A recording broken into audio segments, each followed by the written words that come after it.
Civilians use lane 7, sweetheart. Sergeant Brooks points at the basic shooting range, smirking, condescending, looking at the young woman in civilian clothes holding a rifle case like she's lost. This is the advanced military precision range. You'll want the beginner area, but here's what he doesn't expect. She opens her rifle case. Custom precision rifle, competition-grade optics, professional equipment that costs more than his car. I'm exactly where I need to be, Sergeant. Brooks laughs, turns to his two buddies. Did you hear that? She thinks she belongs on the mil-spec range. The woman sets up her rifle. Calm, professional, ignoring the mockery. Her name is Sarah Chen. According to the range sign-in sheet, she's here for civilian marksmanship qualification. But here's what the sign-in sheet doesn't say. Brooks walks over. Miss, I'm trying to help you. This range is for military snipers. We shoot at distances that to 1,000 meters. I saw the target markers. Exactly. That's advanced military. I'll take lane 3. Brooks exchanges looks with his buddies. This is going to be entertaining. Watching a civilian fail spectacularly. Your funeral. Don't say I didn't warn you. But what happens in the next 5 minutes changes everything. Sarah establishes her shooting position. Prone. Perfect form. Breathing controlled. Every movement suggesting thousands of hours of training. Brooks watches with amusement. First time shooting long distance. Sarah adjusts her scope. Something like that. She chambers around. Finds her sight picture. The target is 1,000 meters downrange. Standard military qualification target. Brooks expects her to miss by meters. Maybe hit the berm. Definitely embarrass herself. Sarah squeezes the trigger. The target monitor shows perfect center mass. Dead center. At 1,000 meters. First shot. Brooks stops smiling. Lucky shot,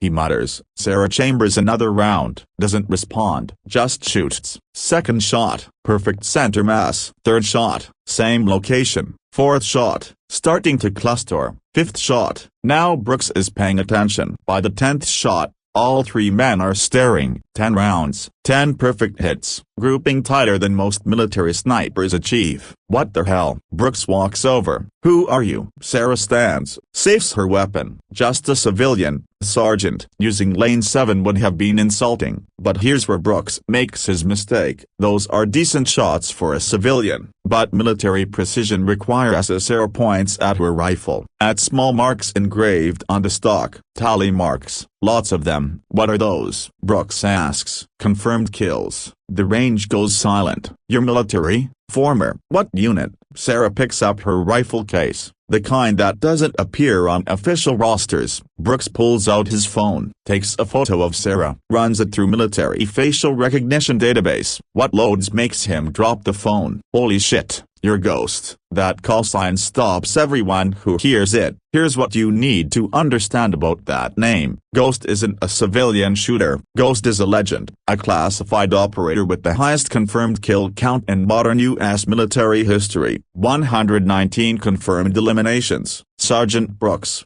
you should pick up your phone. Brooks scrambles to grab it, stares at the screen. Your file is mostly redacted, but it says, Jesus Christ, 119 confirmed kills, 123. The file hasn't been updated. Why are you shooting on a civilian range? Because your commanding officer denied my request to use the military facility. Wait until you hear why. Brooks accesses more of Sarah's file. Finds a note from 6 months ago. Says here you were removed from active sniper duty. Voluntarily removed. Why? Sarah looks downrange. Because kill 119 was a 12-year-old carrying a rifle. The range goes completely silent. He was armed, identified as hostile. Rules of engagement said take the shot, so you took it. I took it, and then I learned he was being forced by insurgents. They put a gun in a child's hands and used him as a shield. Here's where the truth comes out. The shot was legally justified, tactically correct, but that doesn't change what I saw through the scope. A child who didn't want to be there. Brooks reads the incident report. Investigation cleared you. Said you acted appropriately. Investigation didn't have to live with seeing his face in that scope. So you quit. I removed myself from positions where I'd be forced to make that choice again. But here's what happened next. Sergeant Brooks,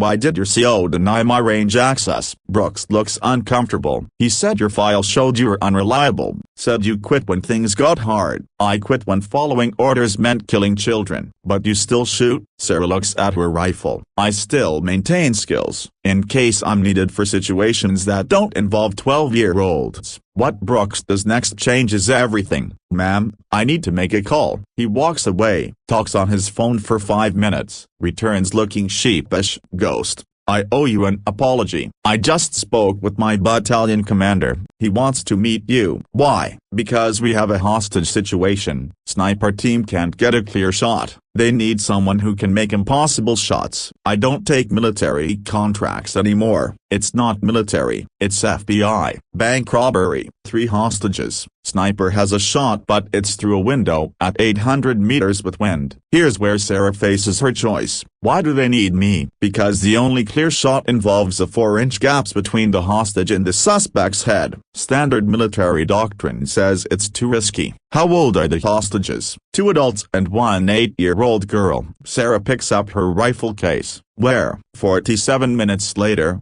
Sarah is on a rooftop overlooking the bank. FBI sniper team is established. They've been negotiating for 3 hours. Ghost. This is Special Agent Martinez. The suspect is getting agitated. We think he's going to start executing hostages. Sarah establishes her shooting position. Show me the target. Martinez points at the bank window. 830 meters. Suspect visible through bulletproof glass, holding a gun to the 8-year-old's head. That's our shot, but the gap is too small. Standard doctrine says a standard doctrine doesn't account for what I can do. Sarah studies the shot. Wind speed, glass refraction, the 4-inch gaps between the hostage's head and the suspect. This is the same shot that made you quit. Martinez says quietly. Number. That shot involved a child as the target. This shot has a child as the reason to take it. Here's what you need to understand about that difference. Sarah didn't quit because she couldn't make difficult shots. She quit because she couldn't live with shooting children,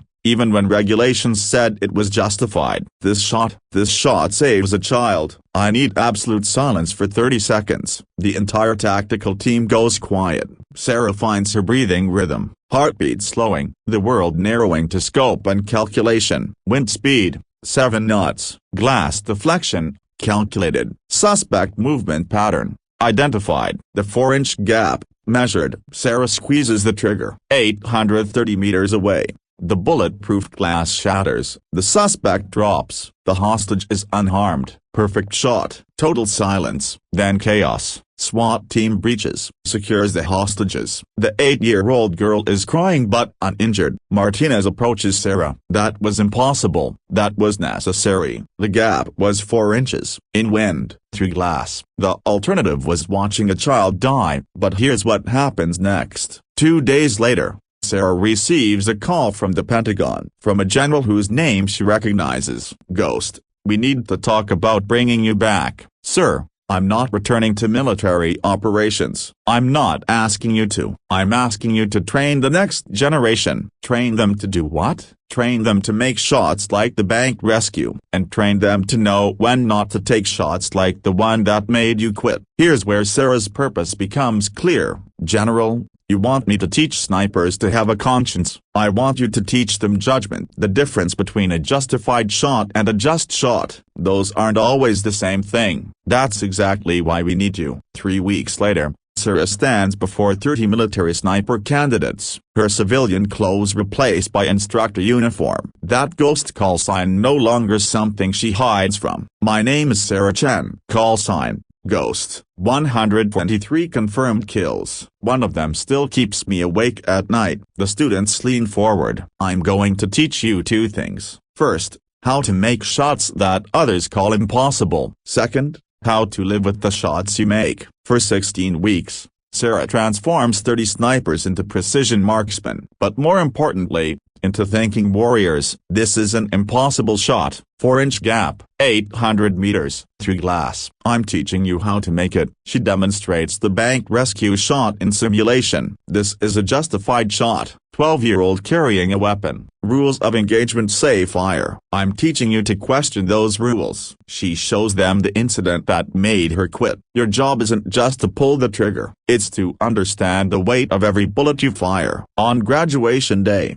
the general addresses the class. Your instructor didn't just teach you marksmanship, she taught you to carry the responsibility of precision. But here's the real test. 8 months later, 3 of Sarah's students face critical situations. One has a shot similar to the bank rescue. One has a shot similar to the child soldier. One has a shot that standard doctrine approves but conscience questions. All 3 make decisions that Sarah taught them. The bank rescue shot is taken successfully. The child soldier shot is refused, leading to alternative tactics. The questionable shot is reconsidered, resulting in a better solution. 9 situations. 3 correct calls based on judgment, not just doctrine. 0 regrets. That evening, the general finds Sarah on the training range. 3 of your students faced your scenarios. Sarah looks up. Results: all 3 made the calls you would have made, including refusing a shot that doctrine approved. Did refusing that shot cause problems? It caused his commander to find a better tactical solution, one that didn't involve killing someone who probably didn't deserve it. Here's what you need to understand about that outcome. Sarah's teaching didn't just create better snipers, it created snipers who think beyond the shot, who understand that the highest skill isn't just hitting the target, it's knowing which targets deserve to be hit. General, will you keep this program running? As long as there are snipers who need to learn that expertise includes conscience. Remember Sarah Chan, when you see someone who quit not because they couldn't do the job, but because they understood the job too well. Real warriors don't just master their weapons, they master their judgment. Sarah never stopped being Ghost. She just found a way to use those 119 kill marks to teach 120 lessons about when to shoot and when to think, with a rifle that now teaches instead of just eliminating, and students who understand that the hardest shot is the one you don't take.